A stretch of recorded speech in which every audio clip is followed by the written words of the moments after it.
근데 지금 이 검찰 독재에서 검찰에 뭐 어쩌고저쩌고 하는데 실제로 네. 지금 수사를 하는 곳은 국회의원들 별로 안 뒤지고 있어요. 아, 그렇지 않아요. 아니, 뭐, 여기도 소문이 굉장히 많이 아니, 뭐 나왔어요. 소문만 나지 실제로 네. 수사 들어간 건 거의 없고 네네.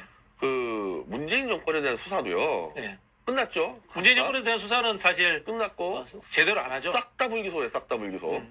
반면에 그때 문재인 정권 당시 윤석열이 중앙지검장 할 때 제가 말했지만 이명박 박근혜 정권은 200명을 구속시켰거든요. 탈탈 털었죠. 그때. 네. 그때랑 비교했을 때는 별로 센 것도 아니에요. 사실 검찰 정권이라는 게. 근데 이재명 대표에 대해서만 무지막지하게 수사한 건 이제 그죠. 이제 중앙지검이라든가 남부지검 쪽에 한번 물어보니까 이재명 수사에 너무 인력이 많이 들어가서 글로 뭐 다른 수사를 하고 있지 못하는 상황이다라는 이야기가 얘기하는데 뭐 몇백 명일지도 모르고 글로 다 들어갔어요. 그렇죠. 네. 그 다 들어가 있는 거죠. 이재명 그게 이제 대표 수사에. 무슨 하나의 보복이 아니고요. 네. 판 바꾸기 위한 거라고 하는데.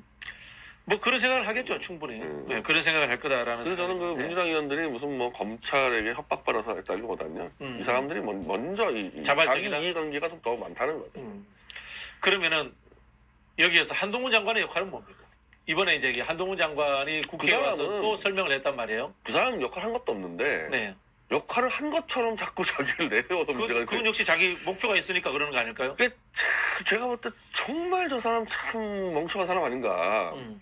이 후계자 자리를 노린다 했을 때 후계자 자리를 노린다. 노린다 했었을 때 저렇게 앞장서가지고 자기가 칼 쓴 것처럼 저래가지고 후계자 자리를 얻은 사례가 거의 없어요. 원래 그 조폭들도 후계자한테는 칼 안 쥐어주거든. 그러니까 대표적인 게 이제 전두환 때 노태우. 그렇죠. 그러니까 그 사람 저 노태우 씨 올림픽 조직위원장, 부드러운 것만 해요. 대한체육회장 이런 거만 그렇죠, 했잖아요. 그렇죠. 네.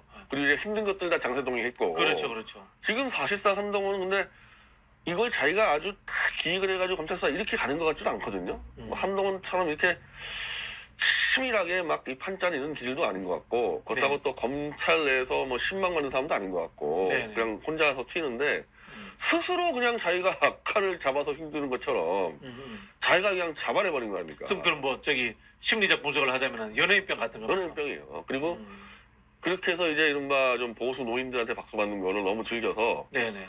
자기가 관계도 없는 사건을 자기가 한 것처럼 막 해서 잠깐 반짝 뜨는 인기 그걸로 해서 이제 영원히 죽는 길로 가는 건데 지금까지 그런 체포동의안이 국회에 얼마나 많이 들어왔습니까? 네네. 그때 당시에 법무장관 이름 기억나는 사람 한 명도 없을 아무도 거예요. 없죠. 아무도 없죠. 왜냐하면은 법무장관이 수사하는 게 아니거든. 네네. 검사가 수사해 왔어. 법무부 장관은 직접 수사 지휘 수사 안 하면 안 되죠. 되죠. 불법이지. 네, 네. 네. 법무장관이 수사를 그냥 이 수사 뭐죠 게시권인가요? 네네네. 그거를 발동하지 않고 막 떠드는 건 불법 사안이란 말이야. 네, 수사에 네, 대해서 네, 하면은. 네. 그러니까 체포동의안을 어쨌든 국회에다가 전달해 줄 사람이 있어야 되는데 그게 네. 이제 법무부 장관은 행정입니다. 검사가 아니라. 네네네. 행정관료예요. 행정관료죠. 행정관료가 행정문서 처리하듯이 그렇죠. 우편배달부처럼 전달해 주는 역할을 하는 건데 네. 그러니까 우리가 아무도 기억 못 하잖아요. 법무장관은. 그렇죠. 체포동의안 때. 네. 유독 왜 한동훈만 기억나냐는 거예요. 근데 그렇게 해서 이야기하면 역으로 이런 질문이 가능합니다. 그럼 대한민국 국회 뭐 하느냐? 조롱당하고 농락당하고 한편으로 보면은 일개 법무부 장관이 정치적인 발언들을 저렇게 쏟아내는 것에 대해서 제어해야 되지 저 않느냐? 같았으면요. 민주당 의원들은 다 퇴장했어야 돼요. 퇴장했어야 네, 된다. 그러니까 이거는 행정관료가 아닌 자기가 마치 검사가 수사했던 것처럼 자기가 수사한 것처럼 떠들고 있으면요.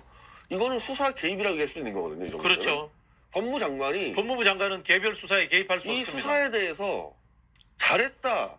정말 평가를 한 거고 네네. 심지어 아니 자기가 설명하는 게 영장 내용으로 다른 것도 있어요. 막 떠들어대. 그럼 자기가 수사한 거랑 마찬가지 아닙니까? 네네. 그러면 다 퇴장시키고 한동훈을 탄핵까지 가도 될 사안이거든요. 이거는. 네네. 그거 왜 듣고 있습니까? 그냥 나가버려야지. 사실 국회의 권위 자체를 무시한 그쵸. 행동을 한동훈 그리고 장관이 한 거죠. 같은 저거는 이 법무장관의 이 검찰 수사 개입 금지에 대한 불법 사항일 수도 있기 때문에 퇴장하고 탄핵 갔어도 될 사안인 거고 한동훈 장관은 자기가 그냥 다 주인공이처럼 네네. 그건 안 되는 거거든요. 그래서 그냥 멍하니 듣고 있었다는 게 점점 납득이 안 됩니다.